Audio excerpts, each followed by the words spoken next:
Jadi ada namanya Mike Procopio, dia seorang coach dan seorang konsultan, dan dia mengatakan bahwa di lingkungan kita hanya sekitar 15% saja yang merupakan energi giver. Wow. About 85% orang yang ada di sekitar kita is energi sucker.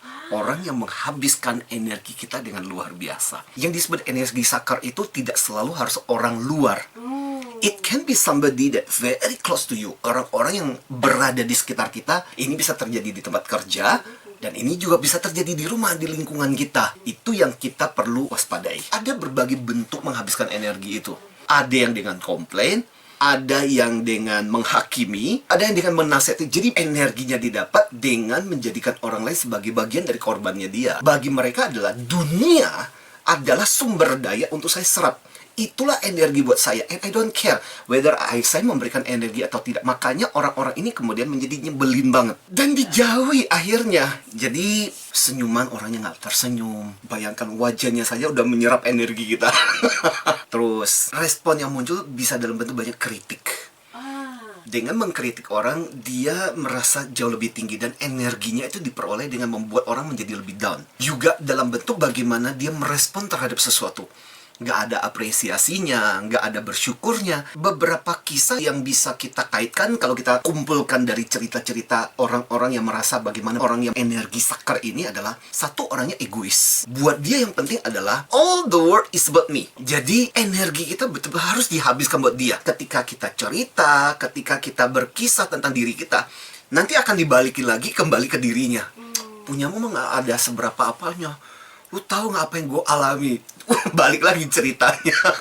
Ciri yang kedua yang juga dikomplain, nggak care sama sekali. Selalu meminta perhatian, selalu minta waktu. Kita sendiri punya problem, tapi dia sendiri merasa perlu didengarkan. Ciri ketiga, kita menyebutnya tanda petik itu kayak pengemis. Dia akan mengambil dari orang-orang yang di sekitar. Dia minta nasihat, aku dinasihatin dong. Tapi ketika diminta nasihatin, aduh sorry gue nggak bisa bantu lo. Ya, malah kadang-kadang lebih parah lagi nggak ada waktu. Kita kasih waktu buat dia, ketika dibalik dia nggak punya waktu buat kita. Dan kebiasaan-kebiasaan buruk kayak meminjam sesuatu terus nggak dibalikin, itu kan juga habisin energi juga. Dia melemahkan energi, melemahkan semangat. Contoh kita pagi datang udah penuh ceria nih ya. Lu jangan senang dulu. Lu baru tahapan awal bro sis. Jadi bukannya memberikan semangat, bukannya apresiasi. Contoh, kita mau mulai startup nih. Lu tahu nggak berapa startup yang gagal?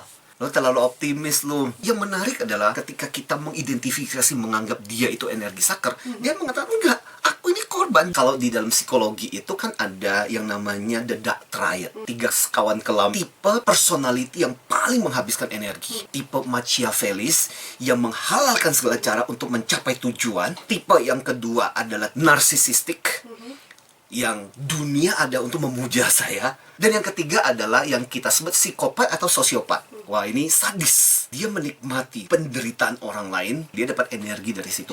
Makanya 3 sekawan kelam ini kemudian diidentifikasi sebagai orang-orang sakit. Nah, celaka nggak kalau sampai ini berada pada diri satu orang gitu. Orang-orang yang energi sucker ini sebenarnya actually mereka sendiri orang yang bermasalah. They think energiku harus diperoleh dengan cara mengkritik, dengan cara membuat diriku dikasihani, dengan cara menyerang orang, dengan cara berkeluh kesah. Dan mereka merasa dengan seperti itulah aku akan dapat perhatian dan energi. Which is mereka salah. Mereka perlu belajar bahwa justru dengan membantu, mensupport orang-orang merasa nyaman, malah energi yang akan mereka peroleh akan semakin lebih besar.